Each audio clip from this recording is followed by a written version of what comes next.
Hello everyone, here is Afra Siab. Today we are going to solve Cambridge IGCSE Physics Paper 2 Multiple Choice Extended held on October-November 2018 and paper code is 0625 with variant 22. So let's start from question number 1. Question number 1. Diagram shows part of a micrometer screw gauge. What is the smallest reading that can be achieved using this micrometer screw gauge? The smallest reading that can be measured by any instrument is known as its least count. In our case, here is micrometer screw gauge, and the smallest reading that can be measured by using the micrometer screw gauge is basically known as least count of the screw gauge, and its value is 0.01 millimeter. So I write here least count is equal to 0.01 millimeter. Now we see the options. Option A 0.0001 millimeter, B 0.01 millimeter. So option B is correct. Question number 2. The speed time graph shows the motion of a car. At which time is its acceleration greatest? Here is a speed time graph.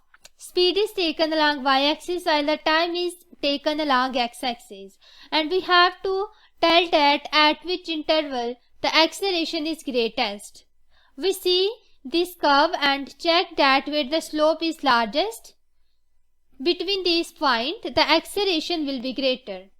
We can see from C to D, it is almost a straight line. So here the acceleration is constant.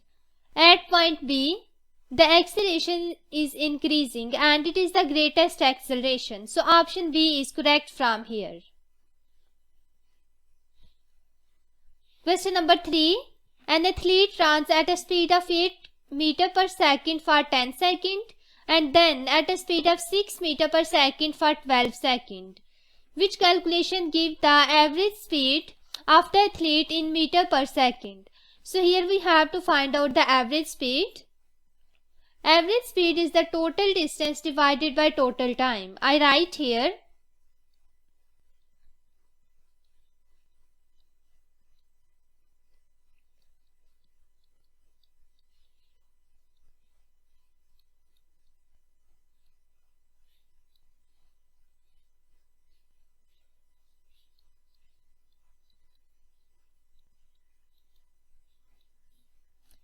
here the speed and time is given, but we don't know the value of the distance that is covered by the athlete. We have to find out distance by using formula that V is equal to D over T.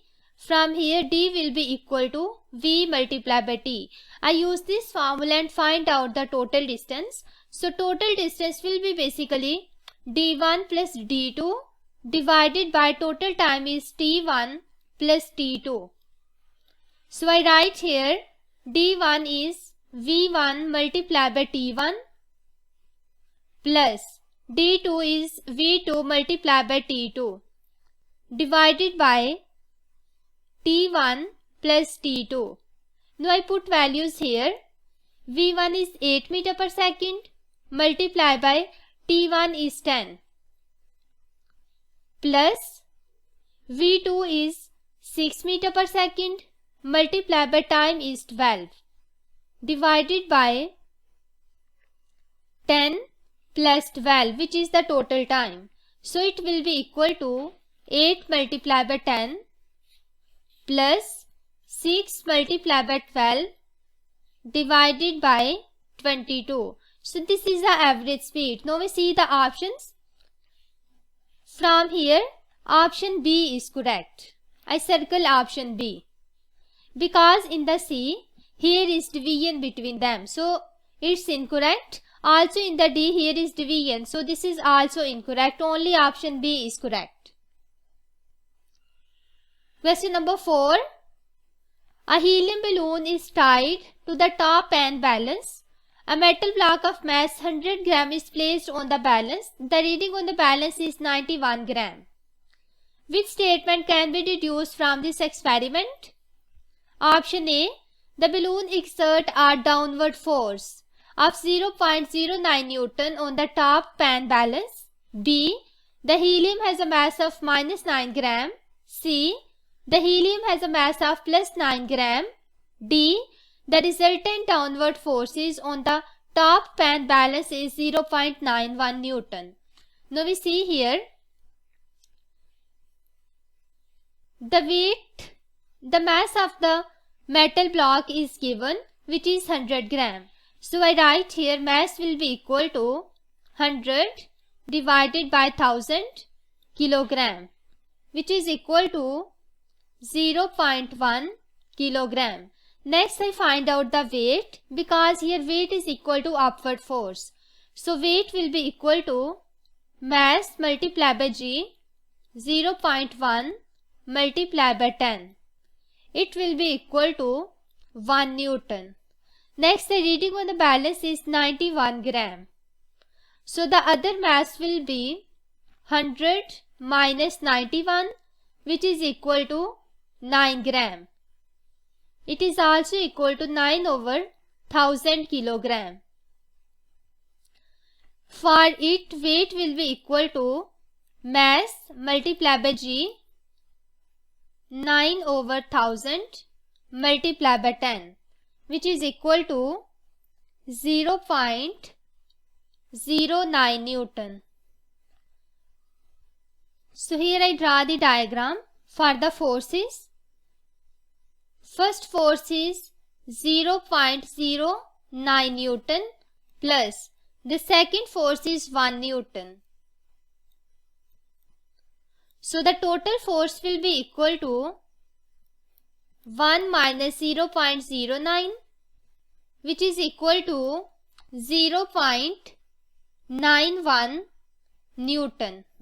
So this force will be in downward direction, because here is 1 Newton force that is acting in downward direction.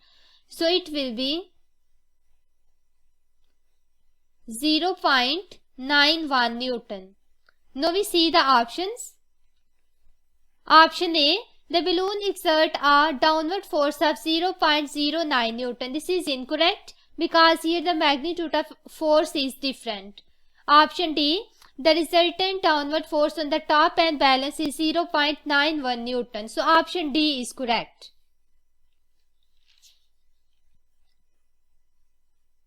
Question number 5. The diagram shows 4 blocks of different metals. Each block has a mass of 12 gram. Which metal has the largest density? So here we have to find out the density and tell which metal has the largest density. We know that density is equal to mass over volume. Here mass is given, that is 12 gram, and also the dimension of the blocks is given. So we can easily calculate the volume from here. I write here density for the A. It will be equal to mass over volume. First of all, I convert this mass that is given in gram into kilogram. So it will be 12 over 1000, which is equal to 0.12 kilogram.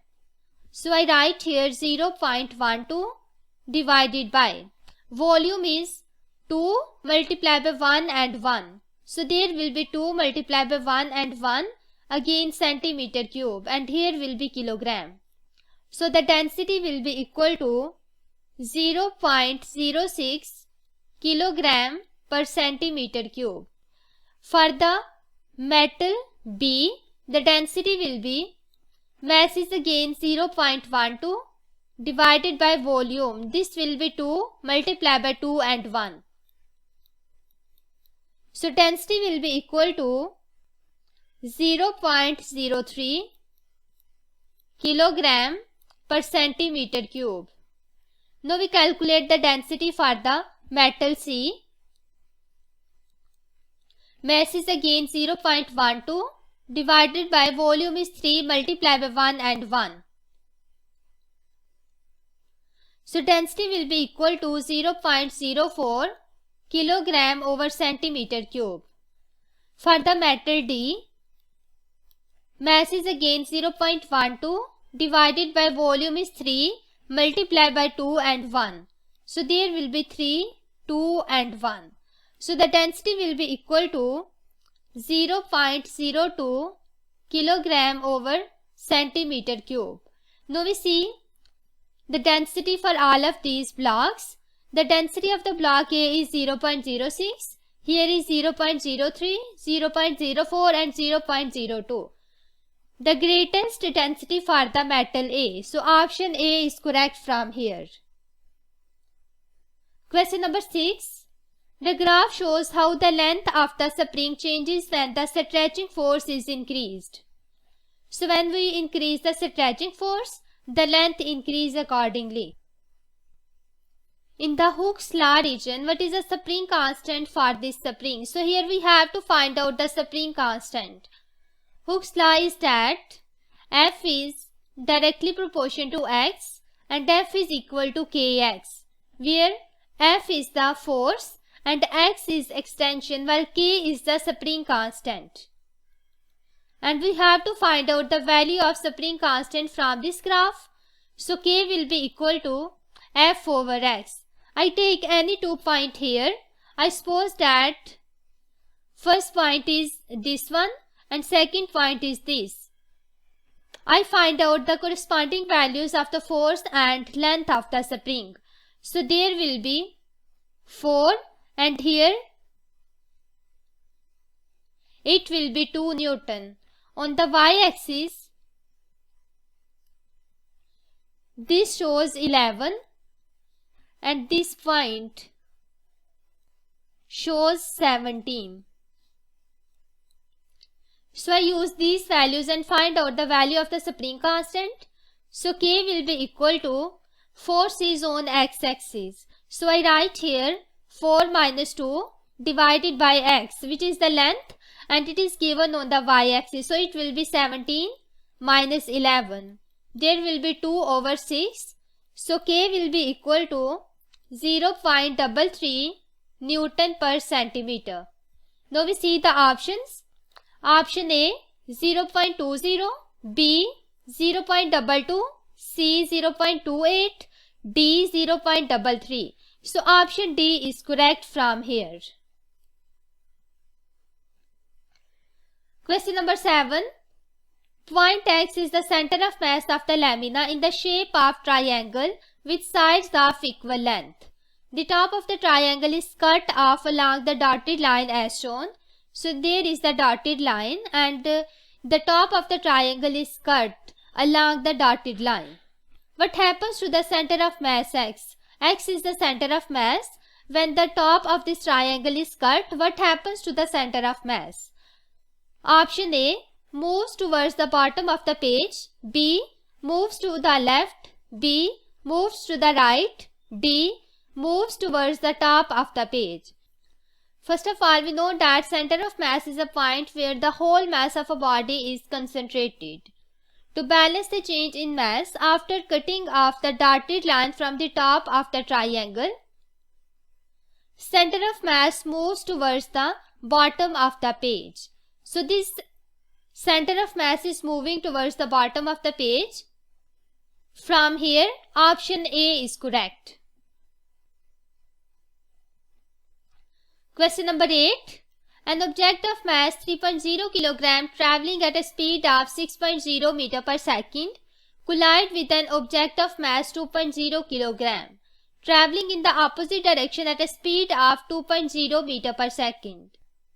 So there are two objects, their speed and mass is given and both of these travel in the opposite direction. The objects stick together during the collision. What is the speed and the direction of the combined mass after the collision? So after the collision, we have to find out the speed and the direction of the motion. So first of all, here I use the law of conservation of momentum, that the total initial momentum before collision is equal to total final momentum after the collision. So I write here m1v1 plus m2v2, it will be equal to m1v1 prime plus m2v2 prime. After the collision, both of these move with the common speed. So V1 prime will be equal to V2 prime, and I suppose that it is equal to V. And we have to find out the value of V. So I write here M1 V1 plus M2 V2. It will be equal to M1 plus M2, and here is V. We have to find out the value of this V. Now I am going to put values here. M1 is 3.0 kilogram and V1 is 6.0. So there will be 3.0 multiplied by 6.0 plus second object has mass 2.0 multiplied by moving with the speed 2.0 meter per second. But it is in the opposite direction. That's why here will be minus 2.0. It will be equal to sum of the masses, that is 3.0 plus 2.0, and here will be V. So V will be equal to 18 minus 4 divided by 5.0. So V will be equal to 14 over 5.0, which is equal to 2.8 meter per second. So this is the final velocity when both of these objects stick together. Now we see here that the momentum of this ball, that is first, it is greater as compared to second. So the direction of motion will be towards the right. Now we see the option. Option A, 4.4 meter per second. This is incorrect because our speed is 2.8. Option B is also incorrect. C, 2.8 meter per second to the left. So both of these balls moving towards the right. So this is also incorrect. Option D, 2.8 meter per second to the right. So option D is correct from here. Question number 9. Which device is designed to convert the chemical energy into kinetic energy? Option A, AC generator. B, battery power touch. C, car engine. D, wind up mechanical clock. So this is basically the car engine that converts the chemical energy into kinetic energy. The AC generator converts the mechanical energy into electrical energy. So this is incorrect. All of other are incorrect except of car engine. So option C is correct. Question number 10. The diagram shows a pendulum. The pendulum swings from P to Q to R and back to P. So this starts from P, it moves at point Q, and from point Q it goes at R and then come back at point P. P is 10 cm higher than the Q. The height is given. The distance between P and Q is 10 cm. At which speed does the pendulum pass through Q? So here we have to find out the speed. As the ball is moving from point P to Q, it loses its height. It means that the height of the ball decreases. So there will be loss in potential energy. So I write here loss in potential energy is equal to gain in kinetic energy. Potential energy is mgh and kinetic energy is half mv square. So this m cancels by this, and here will be 2gh is equal to v square. So v will be equal to square root of 2gh. Now I am going to put values here. 2 multiplied by 10 multiplied by height, which is given 10 centimeter. So there will be 10 over 100 meters. Then V will be equal to 1.4 meter per second. Now we see the options. Option A, 0.44 meter per second. B, 1.0 meter per second. C, 1.4 meter per second. So option C is correct from here. Question number 11. A crane on a building site lifts bricks of mass 200 kg initially at the rest on the ground with uniform acceleration. When the bricks are 5.0 meter from the ground, they have a speed of 5.0 meter per second. How much work is done during this process? So here we have to find out total work done. Work done will be the sum of kinetic energy and potential energy. First of all, I calculate here kinetic energy. It will be equal to half mv square. I write here 1 over 2. Mass is given, which is 200 kilogram, multiplied by v, that is 5.0 meter per second. So I write here 5.0 square. Kinetic energy will be equal to 2500 joule. Next, I have to find out the gravitational potential energy. It will be equal to mgh. Mass is again 200 multiplied by 10 and the height, which is given 5.0 meter. So it will be equal to 10,000 joule. Next, work will be equal to kinetic energy plus gravitational potential energy. So there will be 2500 plus 10,000, which is equal to 12500 joule. It will be equal to 12500 joule. So this is a work done. We can also write it as 12.5 into 10 की power 3 joule, which is equal to 12.5 kilojoule. From here, option C is correct.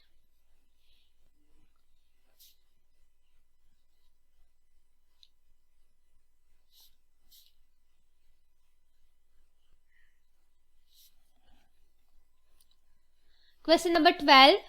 A manometer is used to measure the pressure of a gas supply. Which chain give a greater value of height? First of all, we know that pressure due to the liquid is equal to density, gravitational field strength and height. So height will be equal to P over density and G. Height is inversely proportional to density. Here we have to increase the value of the height. When we increase the height, the density decrease. It means that we have to use the less denser liquid in order to increase the height. Now we see the options. Option A, using a less dense liquid. B, using a more dense liquid. C, using a narrow tube. D, using a wider tube. From here, option A is correct. Question number 13. A wash basin has an exit pipe covered with a plug of area 12 cm square. A chain is attached to the center of the plug to assist in pulling the plug away from the exit hole. The wash basin contains water to a depth of 0.080 meter. The density of the water is 1000 kg per meter cube. What is the force acting on the plug due to water? So here we have to find out the force. We know that pressure is equal to density, gravitational field strength and height. Also we know that pressure is equal to force over area. The left hand side of both of these equations are same. So right hand side must be equal. So I write here F over A is equal to density, G and H. So force will be equal to, now I am going to put values here. Density is given 1000 kg per meter cube. There will be 1000 multiplied by the value of G is 10 meter per second square and the height that is given here 0.080 meter. Multiplied by area. Area is 12 centimeter square and we have to convert into 12 meter square. The area here is given 12 centimeter square and we have to convert into meter square. So I multiply it with 12 and 10 की power minus 4. So force will be equal to 0.96 Newton. From here, option A is correct. Question number 14. Diagram 1 shows the apparatus being used to observe smoke particles. Diagram 2 shows how the smoke particles move randomly. Why do the smoke particles move randomly? So here we have to explain that why the smoke particles move randomly. In the diagram, first we can see that there is a light and the air molecules and smoke particles. Option A, they are hit by the air molecules. B, they are less dense than the air. C, they are moved by the convection currents. D, they gain energy from the light. So the smoke particles moves randomly because these are hit by the air molecules. So option A is correct from here. Question number 15. A closed container of a gas is heated. The pressure of a gas increases. Which statement explains this increase in pressure? So first of all, there is a gas and it is heated in the container. The pressure of the gas increases. We have to explain its reason. Option A, the change in momentum of the gas molecules striking the wall of the container increase. B, the force of attraction between the gas molecules and the walls of the container increase. C, the gas molecules collide with each other more frequently. D, the gas molecules lost more energy when they strike the walls of the container. So first of all, we know that the gas molecules move randomly. They collide with each other and also with the wall of container. So when they collide with the wall of container, they exert pressure. When they strike with the wall of container, they also bounce back. So there will be change in momentum. And we know that change in momentum is equal to force multiplied by time. There is a change in momentum. So there will be force acting on the container, due to which pressure is equal to force over area. By increasing the force, the pressure also increases. It means that pressure increases because the change in momentum of the gas molecules increases. From here, option A is correct. Question number 16. The metal lid on a glass jar is difficult to unscrew. The jar is placed in a warm oven until the jar and the lid reach the same temperature. The lid is now easily unscrewed. Which property account for this? Option A, thermal capacity of the jar. B, thermal capacity of the lid. C, thermal conduction. D, thermal expansion. So first of all, here is the lid and there is also the jar.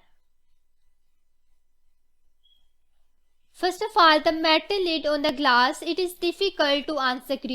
The lid may be contracted due to the low temperature, due to which it might be not fit perfectly. By applying the heat, by keeping it into the oven, then as we apply the heat, the metal expands more as compared to glass. The lid got fitted onto the screw hole and then it becomes easily to unscrew. So this is basically due to the thermal expansion. Option D is correct from here. Question number 17. A block of iron of mass capital M is heated and gains 10 kJ internal energy. The temperature of the block rises from 0 degrees C. A second block of iron of mass 2 capital M is heated and gains 5.0 kJ of internal energy. What is the temperature rise of the second block in degree C? So here we have to find out the rise in temperature for the second block. First of all, for the first block, mass is given capital M and energy is given 10 kJ and temperature is theta degree C. So I use here E is equal to mc delta T. So I write here C is equal to E over m delta T. Energy is given 10 kJ divided by mass is capital M multiplied by delta T is theta degree C. For the second block, mass is 2 capital M and energy is 5.0 kJ. So I again write E is equal to mc delta T. we have to find out the temperature rise. So there will be delta T is equal to E over mc. Energy of the second block is 5.0 kilojoule divided by mass is 2m multiplied by C. As both of these blocks are made from the iron, so the C value will be same as that of the first block. That's why I write here 10 kilojoule divided by m multiplied by theta degree C. This m cancels by this, so delta T will be equal to theta degree C divided by 4. Now we see the options. In the option A, theta by 4 is given, so option A is correct. Question number 18. Which factor affects the sensitivity of the thermometer? 1. The diameter of the bore of the tube. 2. The length of the capillary tube. 3. The thickness of the bulb wall. Option A, 1 only. B, 1 and 2 only. C, 1 and 3 only. D, 1, 2 and 3. The sensitivity of the thermometer depends only on the diameter. By increasing the diameter, the sensitivity decreases. So only first statement is correct. Here option A is correct. Question number 19. Which statement about the convection is not correct? Option A, it enables the water in a pan on a cooker to get evenly heated. B, it happens in the liquid and gases. C, it means that heat rises. D, it occurs because the density of the fluid decreases when it is heated. So first of all, convection is the process by which energy is transferred from one part of any gas or liquid to another part of the liquid or gas by the actual movement of the molecules. So it does not mean the heat rises. Option C is correct, but this statement is incorrect. Question number 20. A lamp has a metal filament that glows when heated by the electric current. The middle of the filament is at very high temperature. The ends of the filament which are connected to the base of the lamp are cooler. Which statement is correct? Option A, some thermal energy is conducted to the base of the lamp. B, filament radiates energy equally at all points along its length. C, the lamp transfers all of the electrical energy it receives into light energy. D, when the voltage across the filament is halved, the power output is halved. From here, only option A is correct, which shows that some thermal energy is conducted to the base of the lamp. Question number 21. Plain water waves travel from shallow region into the deeper region. They travel more quickly in the deep water. Which diagram shows the wave pattern in the deeper water? So there are two regions, shallow region and deep region. The water waves traveling in this direction, they travel in the shallow region and then they enter into the deep water. So here we have to show that which one of the following wave pattern is in the deep water. First of all, it is given that the wave travel quickly in the deep water. I write here, in the deeper water, V increases, and we know that V is equal to F lambda. Here frequency is same, it does not change. By increasing the speed, the wavelength also increase. It means that in the deep water, the wavelength increase. Wavelength is the distance between these two wavefronts. We have to check in the option A, B, C and D that the distance between two wavefronts should be larger. Now we check option A. In this diagram, the distance between these wavefronts decreases as compared to the given in diagram. So this is incorrect. Option B. Here also the distance decreases. So this is also incorrect. Option C. Here the distance between these wavefront is larger as compared to this distance. So option C is correct from here. Question number 22. A thin converging lens has a focal length of 6.0 cm. An observer looks through the lens at an object which is placed 4.0 cm from the lens. So there is an object and it is placed at 4.0 cm while the focal length is 6.0 cm. Which description of the image that is observed is correct? Option A, diminished and inverted. B, diminished and virtual. C, enlarged and inverted. D, enlarged and virtual. So first of all, here we can see that the object is between the lens and the focal length. Here the focal length is almost at this point, which is 6.0 cm. The object is placed between the focal length and the lens. So it forms the virtual image and the image should be virtual and enlarged. So in this case, image should be virtual and larger in size. From here, option D is correct, which shows that the image should be enlarged and virtual. Question number 23. Our transmitter produces radio waves of wavelength 1500 meter. It takes the wave 0.025 second to travel from the transmitter to radio receiver. What is the distance between the radio transmitter and the receiver? So here we have to find out distance, and there are radio waves. The radio waves travel with the speed of light. So I write here V is equal to D over T and D is equal to V multiplied by T. Here V is basically the speed of light. So I write here C multiplied by T. The distance T will be equal to 3.0 into 10 to the power 8 multiplied by time is given 0.025. So distance D will be equal to 7.5 into 10 to the power 6 meter. Now we see the options. Option A, 5.0 into 10 to the power 3 meter. B, 2.0 into 10 to the power 5 meter. C, 7.5 into 10 to the power 6 meter. Option C is correct. Question number 24. Different parts of the electromagnetic spectrum are used for different purposes. Below are 4 statements about the parts of the spectrum. Statement 1. Infrared waves are used in the television remote controllers. Statement 2. Radio waves are used to transmit television pictures from satellite to Earth. Statement 3. Ultraviolet waves are used for intruder alarm. Statement 4.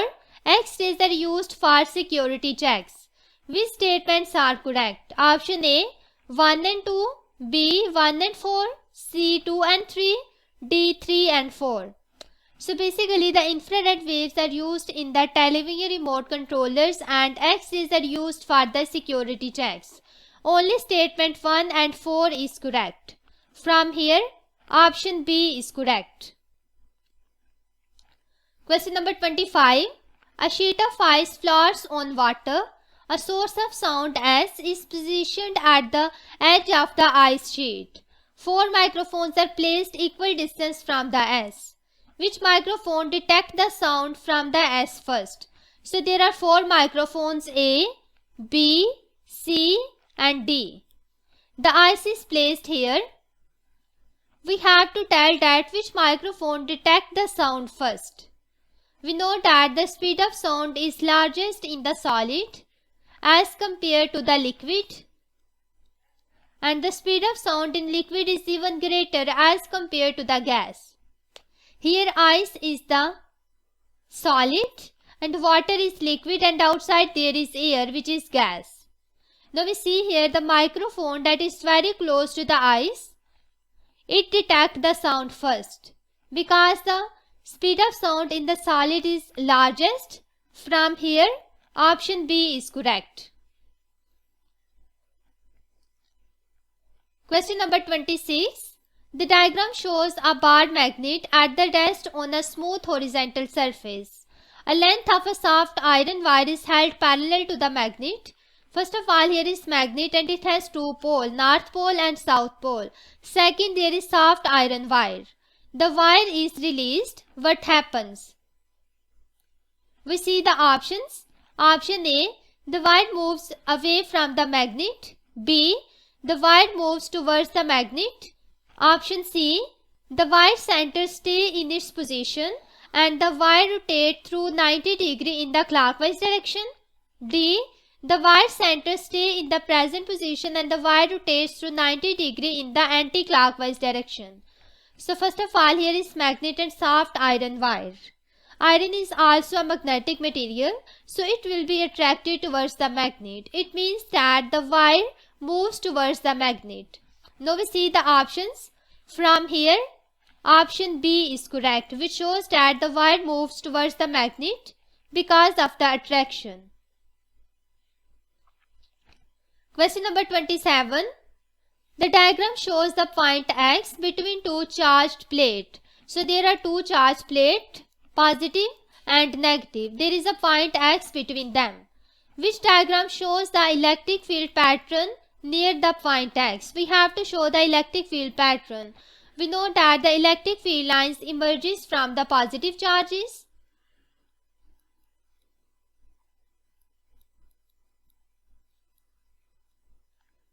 and enters into negative charge.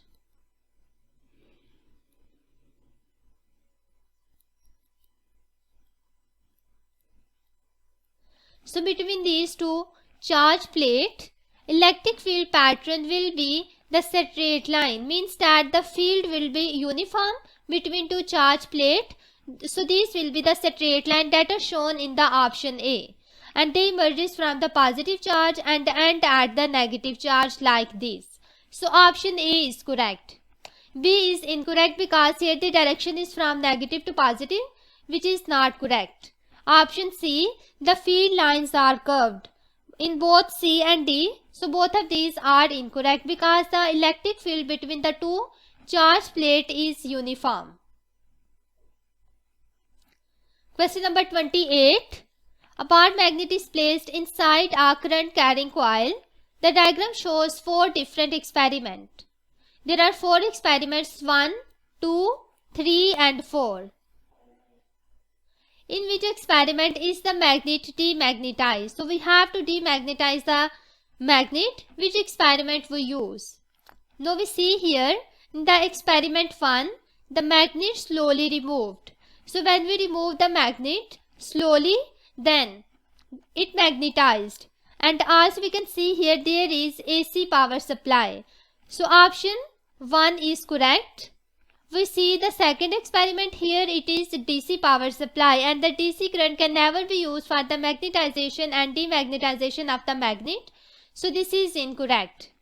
In the experiment 3, the current is reduced. By reducing the current, the strength of magnetic field decreases, due to which the bar magnet gets demagnetized.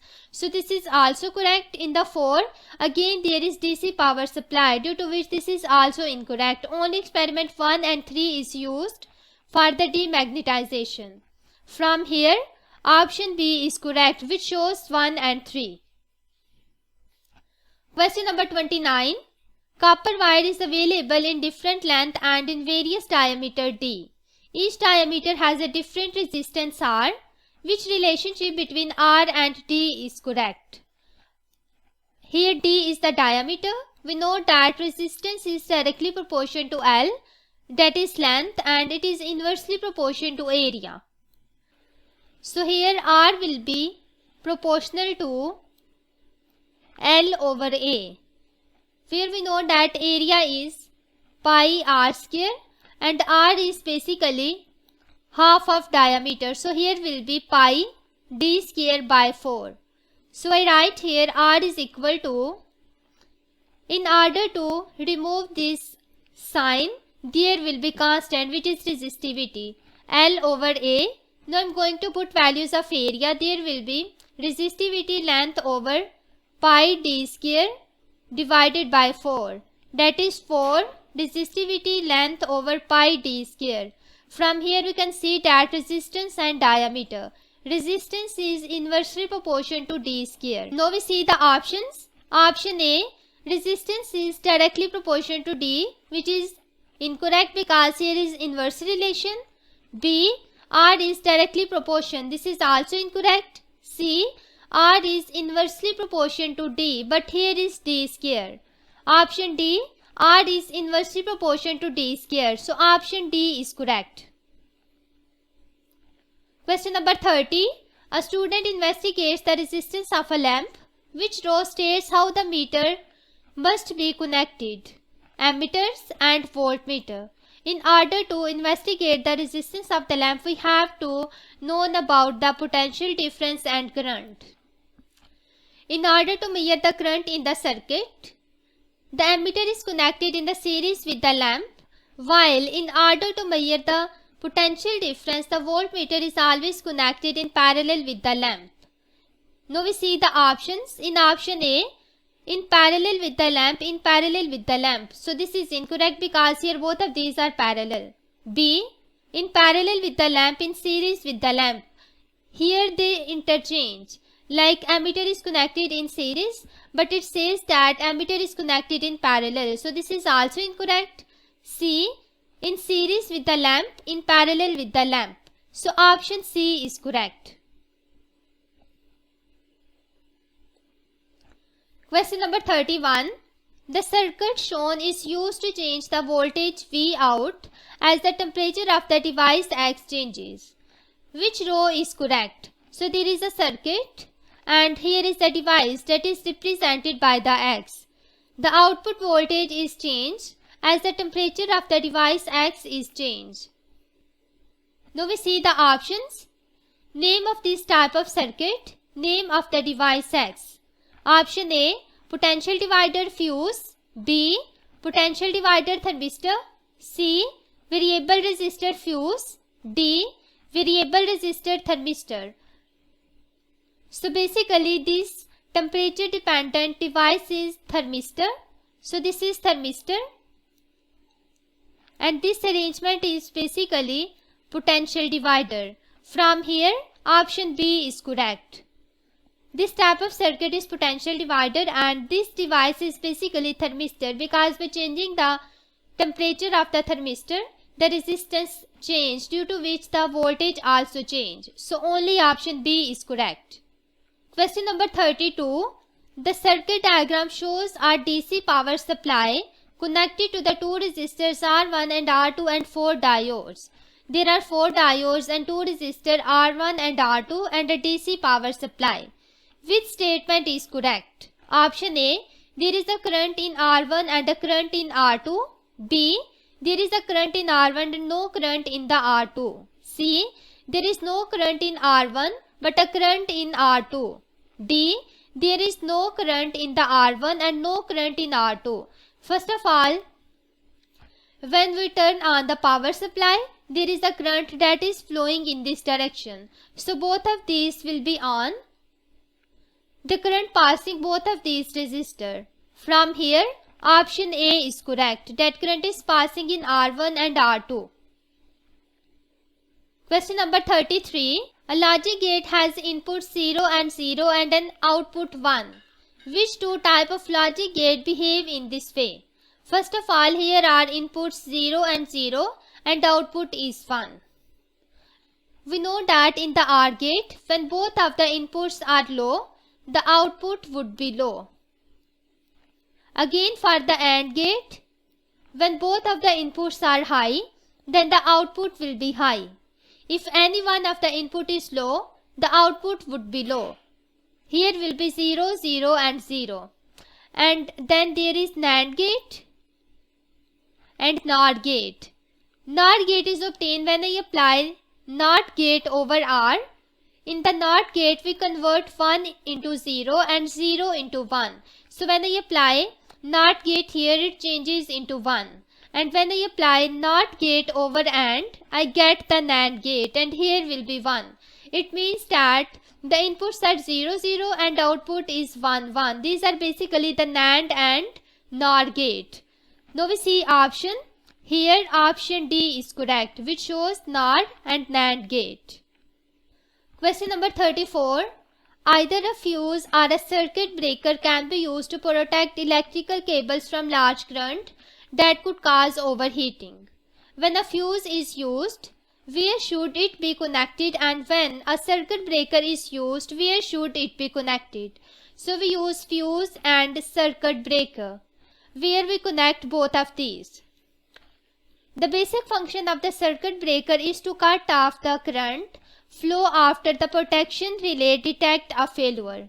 The circuit breaker should be used in place of the wire for reducing the high value of the current to protect circuit. Fuse contains wire that melt easily.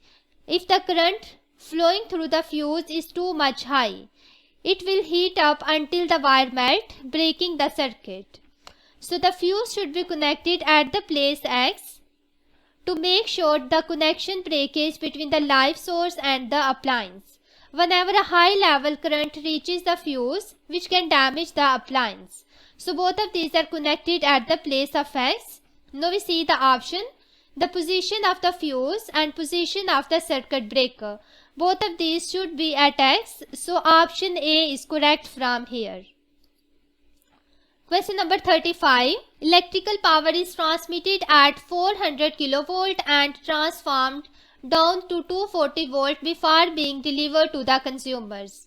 Which statement is correct? Option A 400 kV cable requires less insulation than 240 volt cable. B. The bulbs are subject to the high voltage shock when resting on the high voltage cable. C. The current in the transmission wire is equal to the current delivered to the consumers. D. With a 400 kV transmission system, a smaller proportion of the energy is used to heat the atmosphere than with 240 volt system. So first of all, for the equal power, we know that power is equal to the multiplication of current and potential difference. For the equal power, when we increase the voltage, current decrease, because when power is constant, current is inversely proportional to potential difference. So for the equal power, greater the voltage used, the lesser will be the current flow, and less would be the electrical energy, because the total energy should be conserved. From here, power is equal to E over T, which is equal to IV. So E will be equal to I, V and T. So there will be small proportion of the energy that is consumed. From here, option D is correct, which shows that with 400 kV transmission system, a small proportion of the energy is used to heat the atmosphere than 240 volt system. So option D is correct.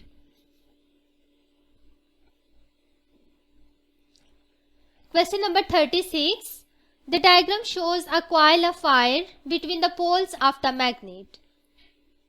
The coil contains 20 turns of insulated wire. The coil is connected to the variable resistor and a power supply. How can the turning effect on the coil be increased?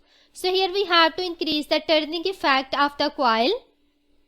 We know that torque that is produced here, it will be equal to Ni Ba sin theta, where theta is the angle. When the loop is vertical, then angle should be 0. When angle is 0 degree, then torque will be equal to 0. It means that there is no turning effect when the loop is vertically. When the loop is horizontal, then angle will be 90 degrees and turning effect will be maximum, that is equal to Niba, where N is the number of turns, I is the current, B is magnetic field and A is area. When the angle is 180 degree, then the torque is again 0, which means that the turning effect is 0. By moving the poles of the magnet close to the coil, the strength of the magnetic field increase, and by increasing the strength of the magnetic field, turning effect increase. Now we see the options. Option A, by moving the poles of the magnet closer to the coil. B, by reducing the number of turns on the coil while keeping the current constant. First of all, when we move the poles of the magnet closer to the coil, then the magnetic field strength increase. By increasing the magnetic field strength, the turning effect also increase. So option A is correct. Option B is that we have to decrease the number of turns. By decreasing the number of turns, the turning effect also decrease according to this formula. So this is incorrect. Option C, by increasing the resistance of the variable resistor, this is also incorrect. D, by reversing the terminals of the power supply. So when we reverse the terminal of the power supply, the current decrease. By decreasing the current, the turning effect also decrease. So only option A is correct. Question number 37. Which diagram represents the structure of the neutral atom? In the neutral atom, the number of protons will be equal to number of electrons. Here, neutron is shown by the blank circle, proton with positive and electron with negative. We see the option A. Here the number of electrons are 2, that is 1, and other is here. The number of proton is 1 and also the neutron is 1. Here we can see that the number of electrons and protons are not equal. So this is not the neutral atom. In the option B, here 2 electrons and also the 2 protons, which is shown by the positive. So electrons and protons are equal here. So option B is correct. In the option C, we can see here there is single electron and 2 protons. Here again the number of electrons and the number of protons are not equal. So this is also not the neutral atom. In the option D, the number of electrons are 2 and protons are 3. So this is also incorrect. Only option B is correct. Question number 38. A radioactive nucleus Rn, whose atomic number is 86 and mass number is 220, decays into 2 states to produce Pb, whose atomic number is 82 and mass number is 212. Which 2 particles are emitted in this process? So first of all, here is Rn, there is 220 and 86. When there is emission of alpha particle, the atomic number decrease by 2, while the mass number decrease by 4.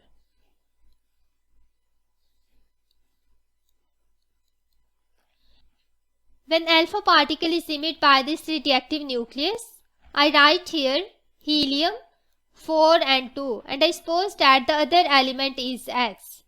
The atomic number of the other element will be decreased by 2, so there will be 84, while here will be 216. Again, there is the emission of alpha particle, so it will be helium 4 and 2 plus, I suppose here is element Y. No, the atomic number of this element will be 82 and mass number will be 212. So this element is basically shown here. It is Pb.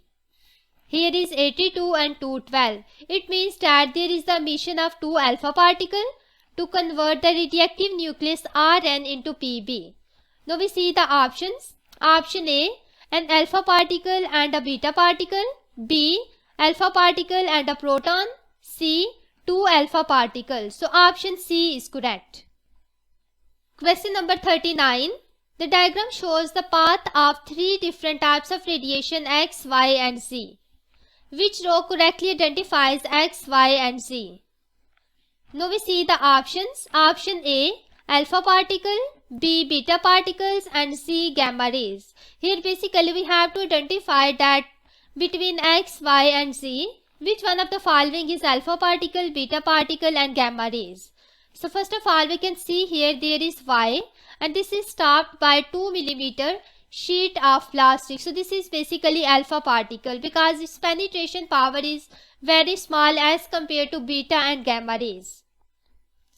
Next there is X, and this X is stopped by the 10 mm sheet of aluminium. So this is basically beta particle, and at the end there is C, which is gamma rays because it can only stopped by the sheet of lead. So this is gamma rays.